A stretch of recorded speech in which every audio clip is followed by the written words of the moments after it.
Hello viewers. Psoriasis. So, ఇది ఒక దీర్ఘకాలిక వ్యాధి అని చాలా మందికి తెలుసు. సో, మరి సోరియాసిస్‌కి మెయిన్‌గా చాలా రకాల మెడిసిన్స్ ఉన్నా కూడా, హోమియోపతిలో మనకి ఎలాంటి మెడిసిన్స్ ఉన్నాయి? దాని ట్రీట్మెంట్ విధానం ఎలా ఉంటుంది? సో, అసలు సోరియాసిస్ ఎందుకొస్తుంది? దీన్ని తగ్గించుకోవడానికి ఏం చేయాలి? ఇట్లాంటి రకరకాల డౌట్స్ ఉంటాయి చాలా మందికి. వాటన్నిటికి ఈరోజు పరిష్కారంగా నేనొచ్చేసాను. హోమియో కేర్ ఇంటర్నేషనల్‌కి మనతో పాటు ఉన్నారు doctor Archana. Hello doctor. Doctor గారు, చాలా మందికి ఒక నమ్మకం అన్నమాట. సో, ఎవ్వరికైనా సరే ఏదైనా డిసీజ్ వస్తే త్వరగా రికవరీ చేసుకోవాలని ఇంగ్లీష్ మెడిసిన్స్ అట్లా యూజ్ చేస్తూ ఉంటారు. సో, సోరియాసిస్‌కి హోమియోపతిలో మనకి కంప్లీట్ క్యూర్‌నెస్ ఉంటుందని చెప్పి చాలా మంది విన్నారు. సో, అసలు దాని గురించి తెలుసుకోబోయే ముందు అసలు సోరియాసిస్ ఎలా వస్తుంది? సో, దానికి ఇక్కడ ట్రీట్మెంట్ ఎట్లా ఉందో ఎక్స్‌ప్లెయిన్ చేస్తారా? సోరియాసిస్ అనేది ఏంటంటే ఒక దీర్ఘకాలికమైనటువంటి చర్మ వ్యాధి సమస్య అంటాం. అంటే ఇదేంటంటే ఏదో ఒక 6 మంత్సో, 1 ఇయరో వాడేసి తగ్గిపోయే కేసేం కాదు. కొంత కాలంగా అంటే మనం యూజువల్‌గా depends on the case of సోరియాసిస్‌ని బట్టి అది 2 ఇయర్సా, 3 ఇయర్సా, 3 winter seasons is mandatory.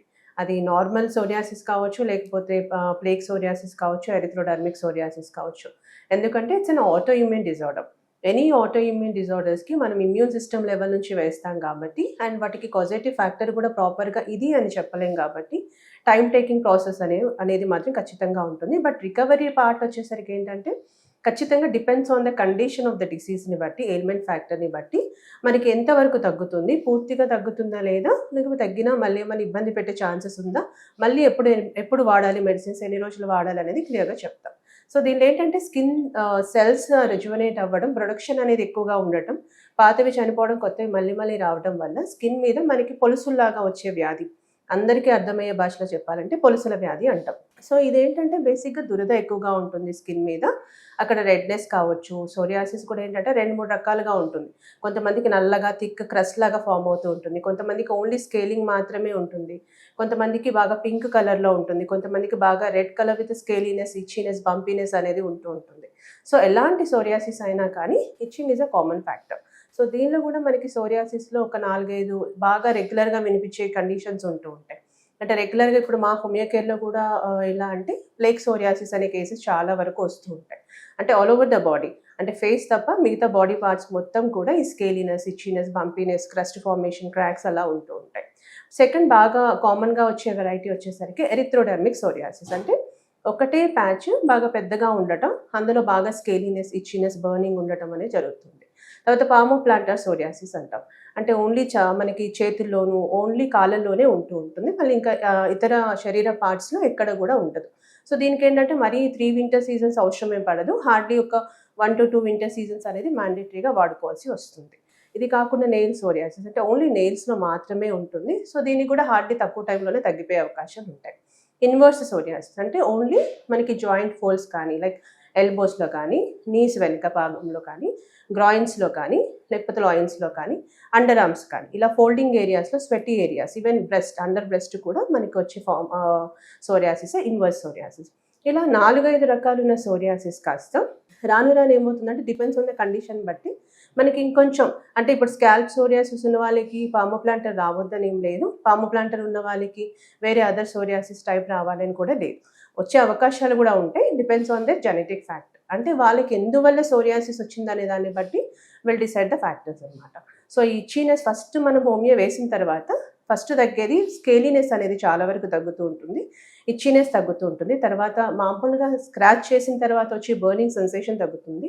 And మనం ఎలాంటి ఎక్స్టర్నల్ క్రీమ్స్ అనేది అప్లై చేయకుండా దాదాపుగా సోరియాసిస్ అంటే అదర్ ట్రీట్మెంట్స్‌లో మనకి బేసిక్‌గా ఉండే treatments corticosteroids. Any external creams separation చేస్తూ ఉంటారు. సో, దానివల్ల ఏమవుతుందంటే అప్పుడు మనం తగ్గినా మళ్ళీ recurrence chances will be very, very, very high. So, ఆ టైంలో అది సపరేషన్‌కి గురవ్వడం వల్ల సోరియాటిక్ ఆర్థరైటిస్ లాంటి కాంప్లికేషన్స్ కూడా వస్తూ ఉంటాయి. అండ్ ఆ మెడిసిన్ ఆపేసిన తర్వాత కూడా డబుల్ టు ద స్టేజ్ అంటే నార్మల్‌గా ఉన్న కండిషన్ కంటే బాగా ఎక్కువగా కూడా ప్రొలిఫరేట్ అయ్యే ఛాన్సెస్ ఉంటుంది.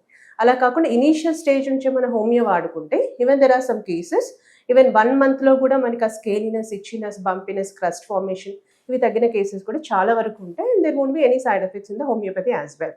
అండ్ మనకి హోమియోతో తగ్గింది అంటే రూట్ నుంచి ప్రాబ్లమ్ అనేది తగ్గుతా వస్తది.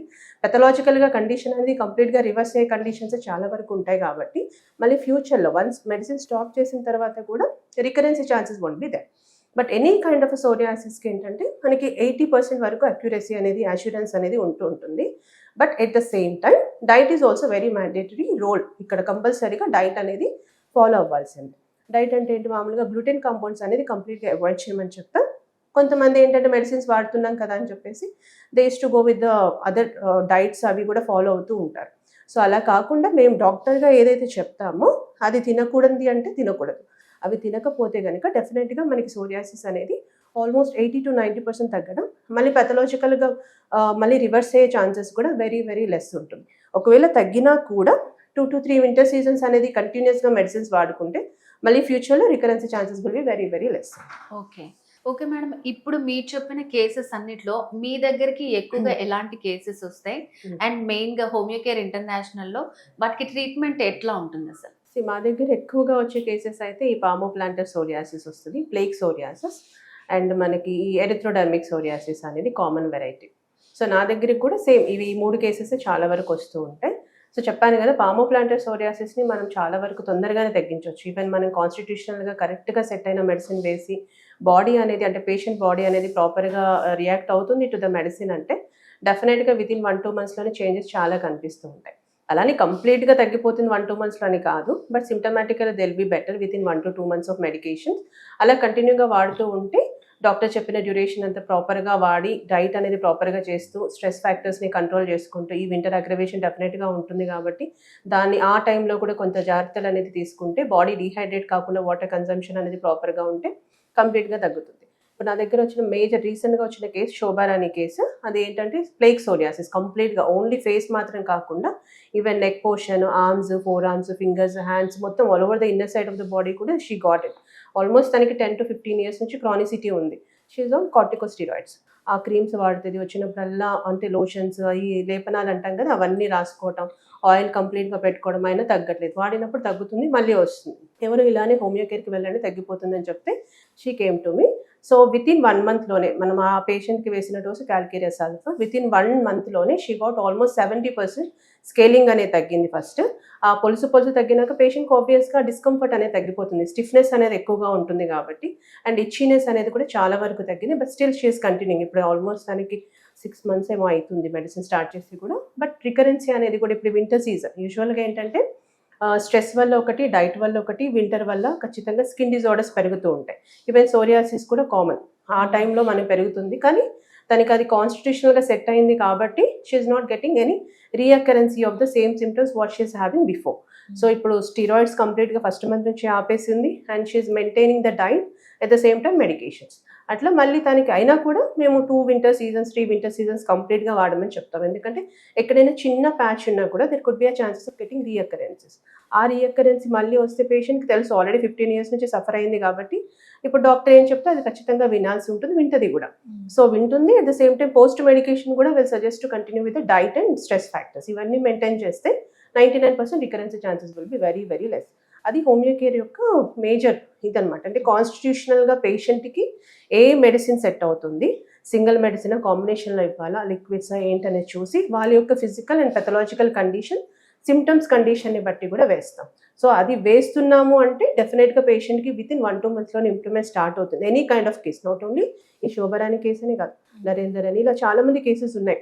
సో అవన్నీ ఏంటంటే మెడిసిన్స్ అనేది బయట నుంచి అవసరం లేకుండా లోపల నుంచి ఏదైతే స్కిన్ సెల్స్ అనేది ప్రొలిఫరేట్ అయ్యి బాగా ప్రొడక్షన్ అనేది ఎక్కువైపోయి మళ్ళీ మళ్ళీ వస్తూ ఉంటుందో ఆ క్రస్ట్ ఫార్మేషన్ అనేది కానీ స్కేలింగ్ అనేది తగ్గించేసి కంప్లీట్గా రికవరీ చేయడం జరుగుతుంది. ఓకే డాక్టర్ గారు, సోరియాసిస్ అసలు ఎన్ని టైప్స్ ఉంటుంది, మెయిన్గా అసలు హోమియోకేర్ ఇంటర్నేషనల్లో సోరియాసిస్కి ఎట్లాంటి ట్రీట్మెంట్ ఉందని చాలా బాగా ఎక్స్ప్లెయిన్ చేశారు. Thank you so much.